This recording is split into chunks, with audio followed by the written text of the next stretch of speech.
I should probably get my microphone working before I start recording. That will show you how I'm feeling post-COVID. So I'm just recovering from COVID, not been doing much work for the last few days, and obviously my brain is still addled. Anyway, it's the 27th of March, I do believe. That's Mother's Day in the UK, so happy Mother's Day to everyone out there and all the mothers. Anyway, it's a sunny day, and I'm feeling vaguely human again after a few days with the dreaded COVID. I hope you're safe and well out there, and if not, I hope you get better soon. And be safe out there, be careful, and get your vaccines and do all that stuff. So the symptoms were not too bad because of the vaccines, I presume, and so I'm hoping to be back writing next week. But anyway, on to what I wanted to talk about, which is the power of the dog.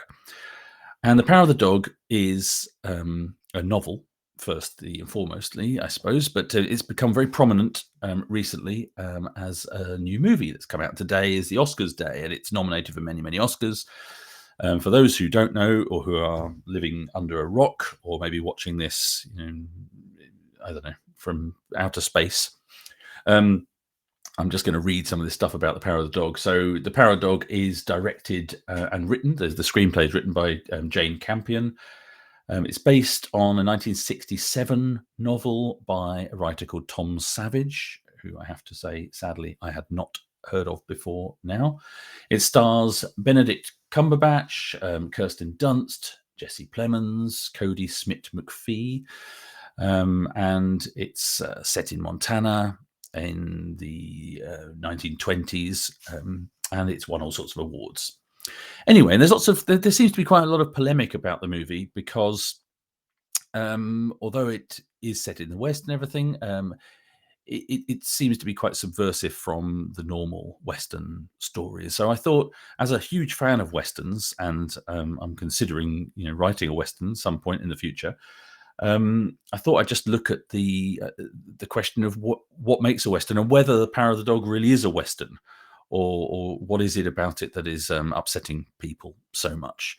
I don't want to go too much into the story in case you haven't seen the film, but if you want to avoid all spoilers, I would suggest not watching videos about the film until you've watched it.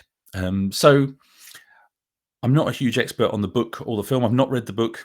In fact, as I say, I didn't even know until just now who the author was, but I've done a little bit of research, and just to see, who. I knew it was based on a novel, so to see when it was written and stuff like that. And so found out, interestingly, I think, before we sort of delve into the whole thing of what makes a Western, just a quick piece of information about the writer. So Thomas Savage, the author, died a few years ago now, but in 2003. He was born in 1915, and he wrote several novels, many of which were, I think all of which, but I'm not a huge expert, as I say. I've just skimmed through stuff about him, but he wrote lots of stuff based on his experience as a young man in the West of America, and he was a ranch hand and stuff like that. So he had hands-on. He'd done wrangling, ranch hand, welder, railroad brakeman. So he'd done all sorts of those jobs that would be perfect for Western novels. To put into the stories. I've not read any of his novels, so I don't know what the rest of them are like. And I'm from what I read, the movie of The Power of the Dog is quite close to the novel. So I'm presuming the story is similar enough that we can assume that the characters are the same and the general gist of the story is the same. So one of the things that I think has upset some people, and there's been all sorts of polemic about it, is the homosexual undertones of the film, and some of the characters have got. There's basically, I don't want to go into the whole storyline, but there are homosexual characters and how they deal with their homosexuality based, in the world of the 1920s, and different approaches to that, I guess, and suppressing it or being more openly homosexual, and what that would have meant for someone living in a ranch situation in the 1920s in Montana. I'd imagine it's probably not that easy to be homosexual on a ranch in Montana now, although I could be completely wrong, and I apologize if you're living in Montana and you feel that that's a slight on you. So you can let me know in the comments and tell me if I'm wrong about that. But I'd imagine there are certain places where it might not be that easy even nowadays. So 100 years ago, I would imagine it would be quite difficult, and that's one of the main themes of the film.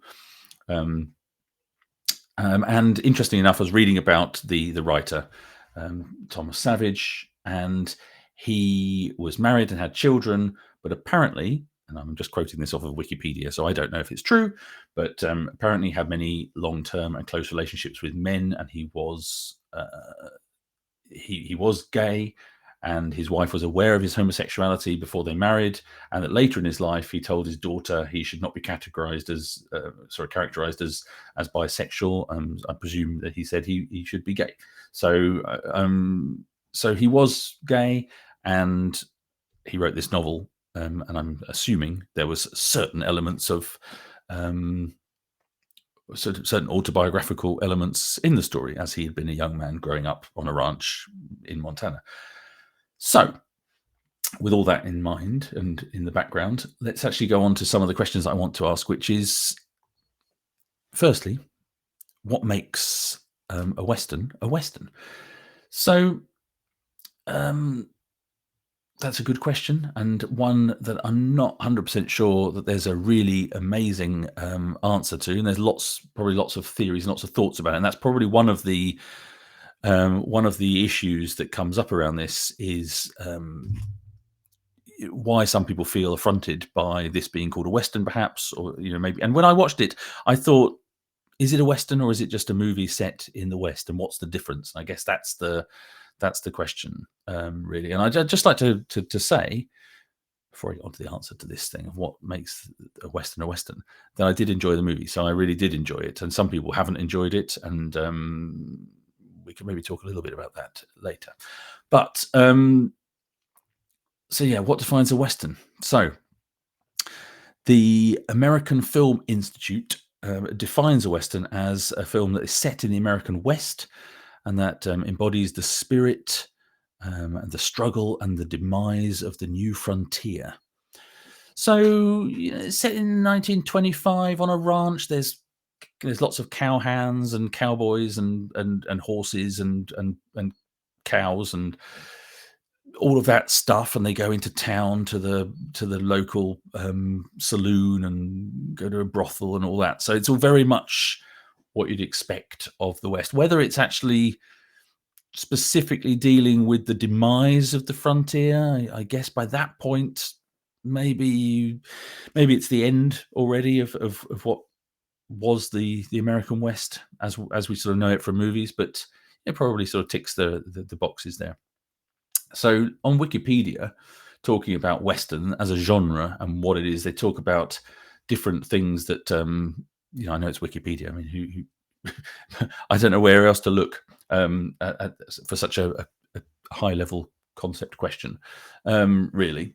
So, and just to give us some thoughts, though, talk about things like stories and characters in Westerns.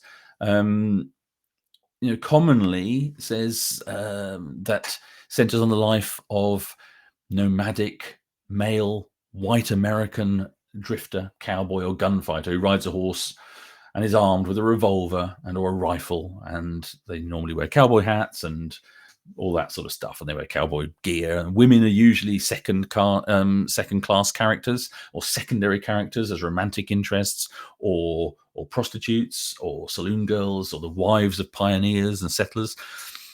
So much of this, it sort of does tick the boxes of a Western, because the main characters are cowboys and they ride around on horses, and the women are, Kirsten Dunst's role. She starts off as someone, a widow, running a hostelry, and later marrying the ranch owner. And there's Native Americans appear in the story briefly. which again is a typical part of the storylines. So all of these things, I mean, we don't get into all the other things. There's bounty hunters, outlaws, bartenders, traders, gamblers, soldiers, the cavalry, and all this sort of stuff. We don't really go into that very much. It's very much focused on the ranch and the life there. But yeah, I'd say pretty much ticks the box on that front. So next thing is locations. So westerns often stress the harshness of the wilderness and frequently set the action in an arid, desolate landscape of deserts and mountains. And it sort of has this mythic vision of the plains and the desert, and it's a very important role, almost like another character in a Western movie. And I think that's one of the things that really attracts me to Westerns. And in my novels, although they're not Westerns per se, I do think of the weather and the locations and the terrain as being almost like another character in them, and I think that's what sort of draws me to them a lot. So it talks about here that I'll go on to in the next thing I'm reading about here, but the locations in The Power of the Dog, the whole film was filmed in New Zealand. Now, I've got no problem with a Western not being filmed in the west of America, because there's many, many examples of great Westerns that have not been filmed in the States. And they're great. And so that's not a problem for me at all. So you've got lots and lots of spaghetti Westerns, especially from the 1970s, became very, very popular with the Sergio Leone movies and Clint Eastwood starring in many of them. And they were filmed in in Spain, lots of them in Almeria, in the south of Spain. And there's been, I don't know how many hundreds of Westerns filmed in Spain and all other locations. That's great. That's not a problem. And there's loads of subgenres, and there's even like Australian Westerns and things as well. So that's fine. This film purports to be in Montana, but is actually filmed. So it says it's in a very specific place. So we know that it's in Montana. It's not like it's just in the West, which some of the spaghetti Westerns are. It's in a specific place and it's not filmed there. Now, that's not an issue because I don't know what a mountain looks like in Montana. It might be an issue if you live in Montana and you think this doesn't look like Montana, because that is an issue when you see things like at the moment watching the Last Kingdom TV series, and they say, this is Winchester or something, and they have like an aerial shot, and you think, well, I live an hour and a half's drive from Winchester, and I think there's no way that's Winchester, not even 1,000 years ago. It's just totally different terrain. So that is, it's potentially an issue, I guess. But one of the things that really struck me was that there's a couple of the scenes, there's some overhead shots of them driving a vehicle through some scrubby terrain with rocks. And it very, very starkly reminded me of the Lord of the Rings, particularly the Riders of Rohan's sequences in the Two Towers, and just the terrain was exactly the same. And I'm pretty sure it's filmed there. And I looked online and found a website called Atlas of Wonders, and they basically pinned down all the locations, and they've said exactly the same thing. So let me just see where it is. They said, in Atlas of Wonders, we reckon that these scenes are recorded at Bonspiel Station near the Poolburn Reservoir. Okay. A spot that served as the Lord of the Rings Rohan's Westfold locations. So that's fine. But they said in their description, they said this doesn't look much like Montana. And I'm thinking, okay, so maybe that's right or not. I don't know, because I've not been there. I've not been to Montana, so I don't know. But my issue with this is that if you're going to use a location that's been used in a major, massively successful franchise and make it somewhere in the real world, as opposed to Rohan or New Zealand, you're really better off steering away from somewhere that's that iconic. So all I can imagine is that Jane Campion and the location scouts didn't know that it was so incredibly iconic and that people would recognize it as from the Lord of the Rings, or they didn't care. Personally, it actually threw me out of the film a bit. And I went, oh, that's weird, because I kind of knew Jane Campion films in New Zealand often. And I just thought, oh, that looks just like New Zealand, and that looks like Lord of the Rings. And so Not a huge deal, I guess, and lots of the westerns are filmed in places like Arizona with famous mountain structures and things, and that aren't. Then they're supposed to be in different places. They're not actually supposed to be in Arizona. And if you can suspend disbelief for that, you can suspend disbelief for this. And I did, and it didn't kill the movie for me, but it's an interesting thing, I think. What else? So another thing that we talk about in westerns, sorry, there, COVID cough. So there's lots of things about themes in the westerns, and I think this is probably where theme and plot are probably subverted most from what we would consider a traditional western. So there's all sorts of things, but many of the western tropes that we think of as being typical of a western movie or a western novel are end up with men with guns having a gunfight and shooting it out to get revenge or to right a wrong, and they have the famous showdown duel or the gunfight at the OK Corral and all this type of thing. It's very common to have the whole build up of a story, and then at the end the big fight, the big showdown at the end, and that's a structure of many novels and movies, not just westerns. And if you look at some of mine, I think Wolf of Wessex would be a perfect example of that, which is really essentially a western structure but set in the 9th century, and it ends, it builds up to some showdowns at the end. So I think that for me is where The Power of the Dog diverts most from what people would expect a western to be. Doesn't have, as far as I'm aware, I don't think it has any gunfighting in it at all, or any guns even a shot. Sorry, I'm just quietly dying here from the COVID. So,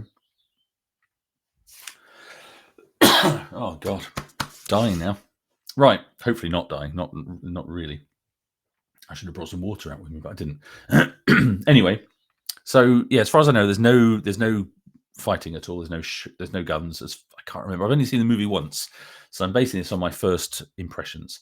And I have to say that we talked about locations. It's fantastically filmed, and the stories and the characters, all of the people look great. The acting is great. The direction is great. The cinematography is amazing. Powerful performances by everybody.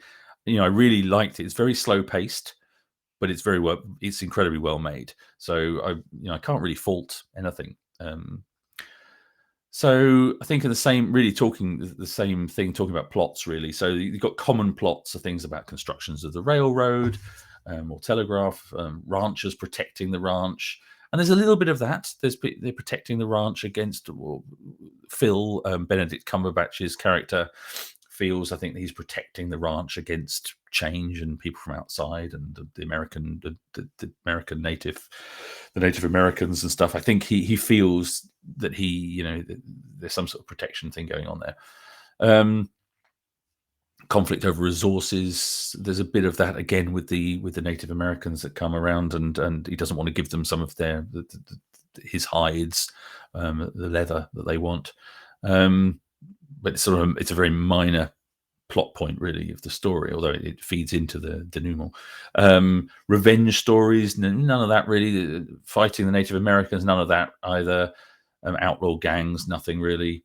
Lawmen and bounty hunters, none of that either. So it's really the plot, as I said, I think subverts the themes and the plots of this sort of subvert and are different from what you'd expect. There's a big category on the Wikipedia page about subgenres, and the subgenre list is huge, which makes me think makes me think that The Power of the Dog maybe fits into a subgenre of which I'm not aware, but the list of subgenres is just crazy. So, and we're talking, blaxploitation westerns, charro, cabrito, chili westerns, comedy westerns, contemporary westerns, neo westerns, Australian westerns, meat pie westerns, acid westerns, spaghetti westerns, epic westerns, singing cowboy westerns, comedy westerns. So I don't know if in there I'm thinking, epic westerns. There's loads of them. There's fantasy westerns. I'm wondering if they're in there somewhere. There's a subgenre that's very specifically about repressed homosexuality and coming to terms with your sexuality western. There's pornographic westerns apparently. If there is, then I suppose Brokeback Mountain might fit the same category. I definitely enjoyed this movie more than Brokeback Mountain, although I believe Larry McMurtry wrote the script of Brokeback Mountain. I think I'm gonna have to check that now. Did he write the story? I don't know. Let me have a quick look. Yeah, produced by the. So that was Brokeback Mountain was directed by Ang Lee, obviously very, very famous. Adapted from a 1997 short story of the same name by Annie Proulx. I don't know how to pronounce her name. And the screenplay was written by Osana and Larry McMurtry. So Larry McMurtry wrote my favorite Western of all time, which is Lonesome Dove. And he's a prodigious, or he was a prodigiously amazing writer in all sense, and wrote some great screenplays as well, and some incredibly famous screenplays. And he was working for just forever. And yeah, he wrote loads of westerns, and he wrote some great movies. So he wrote HUD with Paul Newman and Patricia Neal right back when in black and white. I mean, he's incredible. And yeah, and as I say, Lonesome Dove, which is like a quintessential Western, really, which covers basically everything that you could ever expect to find in a Western novel. And if you want to read one Western novel in your life, read Lonesome Dove by Larry McMurtry. Anyway, as I said, I didn't enjoy Brokeback Mountain as much as The Power of the Dog. I'm not 100% sure why that is, possibly because I saw it 15 years ago or whenever it came out, and maybe I was not as mature as I am now, and some of the themes maybe got under my skin more. I don't know, and I don't know. It didn't feel like a Western in the same way. And again, it was set in a more modern day. I think that's partly what it was. It feels like, yeah, it's set in the West of America, but in a much more modern context, and that to me starts not feeling like a Western. So we've got these Westerns like No Country for Old Men, which is like a neo-Western. I don't particularly like the Western genre move to a modern day. It feels then, well, it's fine, but it doesn't feel like a Western to me. So I guess just to end this whole waffling on about The Power of the Dog is The Power of the Dog a Western? And my answer to that question is yes, it is. But it's not a traditional Western. It's set in a traditional, more or less a traditional Western setting, although maybe a little bit later than most Westerns. Most Westerns are set in the 19th century. It's incredibly well made, very well filmed. As I said, the cinematography, the direction, the acting, the script, it's all good. And it's great. And it's interesting. And I think if you want to watch it, you should. And it's on Netflix. And I think, maybe you won't like it, maybe you will. But for my money, give it a shot and see what you think. And let's see how many Oscars it wins, if any. So thanks for watching. And if you enjoy what I talked about, and minus the COVID coughing, please like and subscribe if you're watching this on YouTube. And if you're watching it elsewhere, then follow the page or like the page or whatever you need to do. Thanks for watching. I'm Matthew Harvey. Speak to you again soon.